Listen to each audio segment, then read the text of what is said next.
এই অন্তর্বর্তীকালীন সরকার প্রায়ই একটি কথা বলে থাকেন যে সকল দলের উপস্থিতিতে সিদ্ধান্ত গৃহীত হচ্ছে, কিন্তু কার্যত আপনারা জানেন 52টি নিবন্ধিত রাজনৈতিক দল রয়েছে। এছাড়াও আরও 145টি দল নিবন্ধনের জন্য আবেদন করেছে।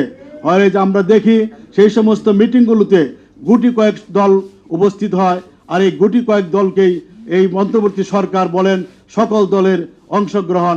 ইহা জাতির সঙ্গে তামাশা ছাড়া আর কিছুই নয়। কেবল একটি সরকারের পতন হয়নি, বরং একটি নতুন গণতান্ত্রিক, মানবিক, ন্যায্যতাবাদী ব্যবস্থা প্রতিস্থাপনের তথা নতুন রাজনৈতিক বন্দোবস্ত সুযোগ হাজির হয়েছে।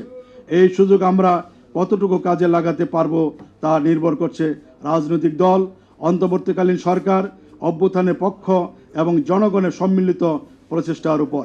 একটি অবাধ, সুষ্ঠু এবং অংশগ্রহণমূলক নির্বাচনই কেবল জুলাই গণঅভ্যুত্থানের প্রত্যাশা পূরণ করতে পারে এবং বাংলাদেশকে আধিপত্যবাদের গ্লানি থেকে বের করে গণতন্ত্র, দুর্নীতিমুক্ত, স্বাধীন বিচার ব্যবস্থা ও উন্নয়নের সঠিক পথে পৌঁছে দিতে পারে।